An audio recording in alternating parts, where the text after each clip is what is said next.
Welcome back to the channel, everybody. Guess what? Got another tent.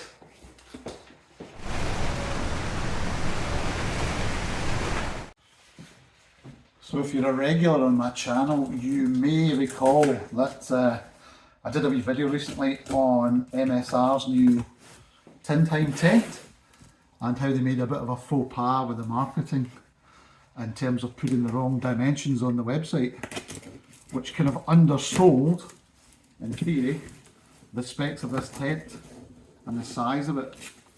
And so MSR have kindly held up their hands and said, yeah, you're right, corrected everything that was on the website and sent me a tent as a wee kind of gift to try. But even though they have sent me it, I'm going to be completely unbiased, as always. Let's get the full weight of this thing straight out of the box. Haven't looked inside it yet, haven't removed anything. And it's, what's that? 3.3 kilos. That should include a footprint, which I think will take it back to 3, but we'll see. So pole bag, peg bag as normal. The footprint itself in here, which I'm now going to weigh and just see how much it takes off the weight. I'm hoping to get it nearer to the 3 kilograms for 2 people, which is, for me, perfectly acceptable.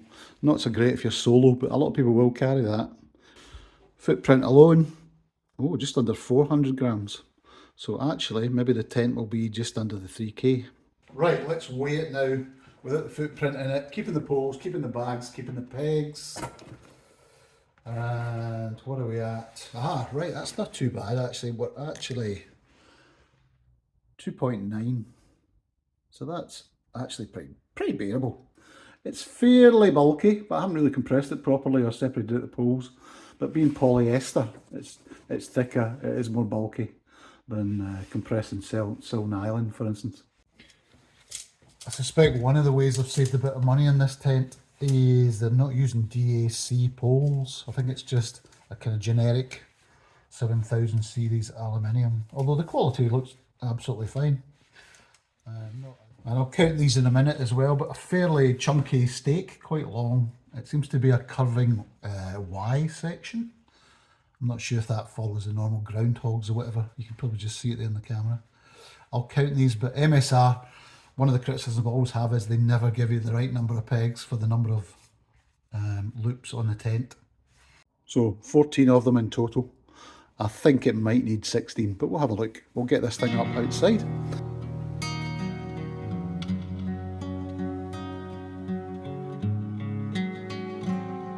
First impressions, what a long footprint. It's not unexpected, but yeah, it's absolutely massively long.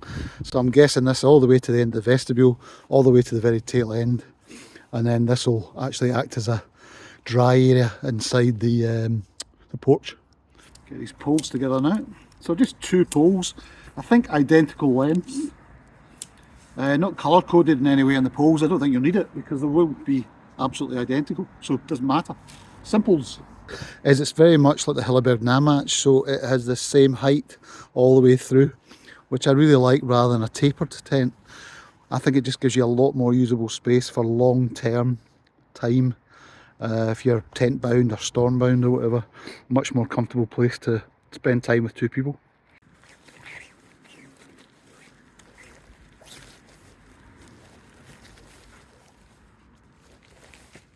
One observation I've noticed there is that the actual sleeve is quite tight.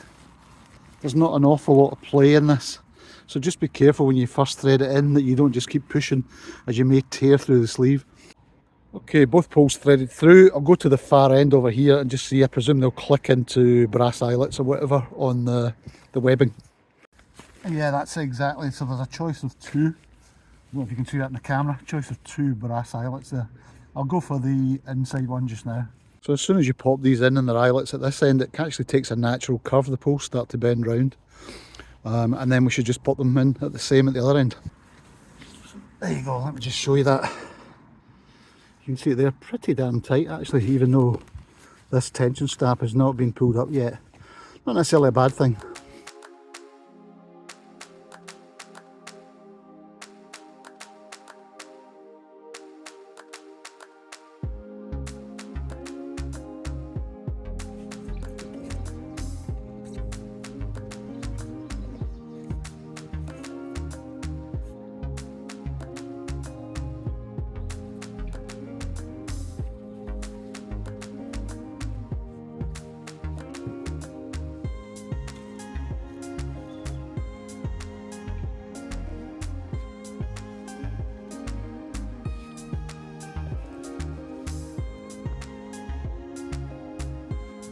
So a couple of wee things I noticed on setting the tent up. A couple of the guy line runners were the wrong way round, so I had to undo the guy lines and fix them. So that's just an assembly problem in China or wherever it comes from. I noticed also a slight pull on the fabric somewhere here. I don't think it'll affect the waterproofing, but there's a wee bit of damage there. But then I could have been given a prototype or a sample from MSR, so we'll give them the benefit of the doubt. The vents at either end, one of the things I'd like to have seen was somehow a way to close them down, even in Velcro, just to stop spindrift or driving rain possibly getting inside to the inner. It may not turn out to be an issue, but it would be nice in colder weather to be able to control how much airflow there was. But I'd like to have seen a metal ring between the vent guy lines and the main guy line going to the back. I got a feeling that in high winds these will start to saw through each other, and this may be a potential failure point. The centre point on the fly, as I thought, doesn't come with a peg, so you would have to take a couple of extra pegs if you wanted to try and keep this more tensioned, or maybe just use a rock or whatever, or stick. Being polyester as well, it's not going to stretch the same way as silk nylon. It has its advantages. Polyester I think is not as strong as silk nylon, but it's less likely to stretch. I think it's a 1500 hydrostatic head, which before you all start saying otherwise, in my opinion, is plenty. It's more likely to leak at the seams than it will do through the fabric in my experience. Because it's polyester as well, the seams are all taped, unlike most MSR tents. So no need to worry about actually sealing all these. You can actually see the tape on the rear here. One thing I do quite like, which you don't see that often, is there's a wee stress buckle here, just to make sure that the zip doesn't creep or is under undue force in high winds. There also appears to be a tension buckle down here to take the stress off the vestibule. There you go, that's a bit better. For reasons that I don't know yet, you can actually detach this one that tensions the hoop across here. I'm not actually sure why that needs to be detachable. I guess that will come out in due course when I use it. The vestibule's pretty generous. A couple of packs would sit down this end. You'd still be able to cook. There's a big vent above you for letting steam out. Again though, I'd quite like to be able to close it. It's also a two-way vent on the main zip door, which is good. So you've got additional venting here. Again, if you were cooking or maybe just trying to let a bit more air through without getting caught in the weather and rain coming in.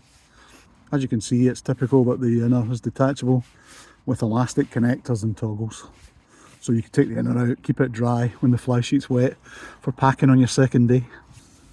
So the door opens without falling in the dirt, which I like, and ties back to one side, or it looks like you could actually put it in the pocket. But have a look at this inside. It's like a warehouse. Absolutely massive. Good head height, and all the way through, which is really one of the main selling points for me. There's a storage pocket on either side here at the head end. Show you the other side. There as well. And storage pockets towards the feet on either side as well. Again, a good length, so quite generous. And there seems to be plenty of clearance between the back and the fly sheet. You can also close off the breeze with this vent here. I'll show you through it. You can see outside. It also has a drying line with another toggle on it, adjuster. Could be used as an emergency guy line if you needed it, but also just useful for hanging up anything from torches to smelly socks and wet gear. There's also additional attachment points round the rear archway of the inner. See them here and here. So again, you could tie some extra line just for a wee bit more flexibility in terms of drying stuff out. And as you can see here, that toggles back and can be held in place or sealed off completely. The ground sheet is actually pretty chunky in this one, a lot heavier than I'm used to in most MSR tents, so definitely built for a bit more durability and less in terms of packability.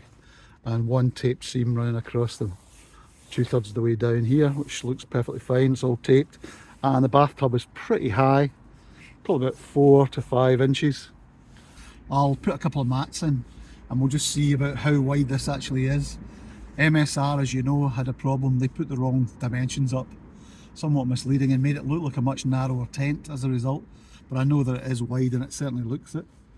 So there you go, two standard size Neo Airs, an X-Lite and an X-Therm.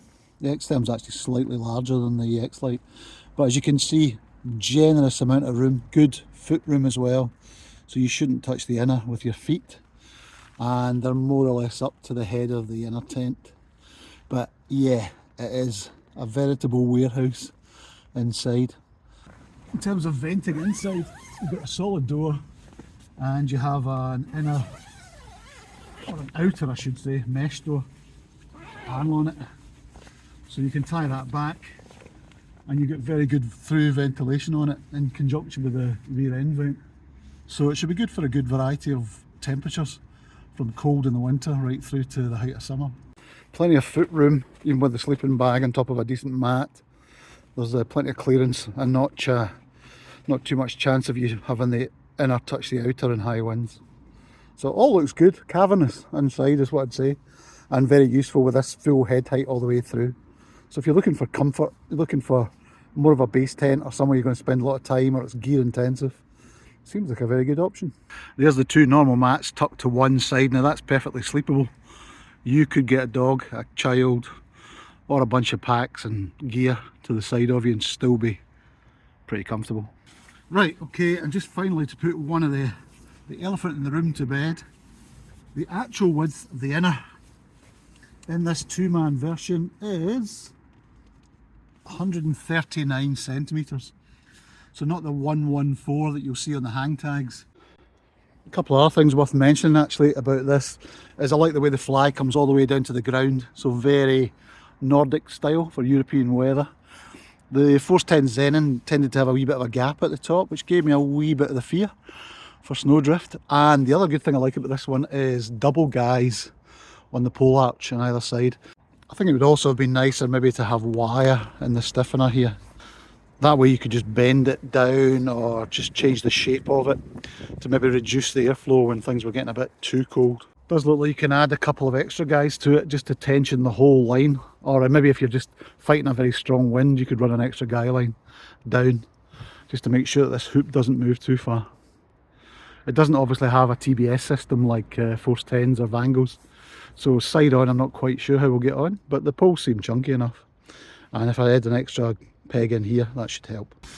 So there you go people, thanks to MSR for sending me it. It doesn't disappoint in terms of space and just general workhorse ability. I'm looking forward to using this properly, so I'll get out this weekend. This is just a first impression. We'll try it properly outside, we'll see how we get on, see how it is in the wind, rain, etc., and see how noisy it is. I don't think with polyester it will be that noisy, but we'll see. And yeah, if you're looking for a lot of space, looking for a comfortable base tent, happy to split 2.8 kilos between people. Looks like a good option to me. It's nicely built inside. Polyester outside, not so good. I prefer a higher tech silk nylon. It would actually be nice to do a silk nylon version. I think this is now on sale for about £389 is the cheapest I've seen it. Anyway, I'll keep you posted. I'll put up another video when I've actually used it properly outside. And thanks again for watching. See you soon.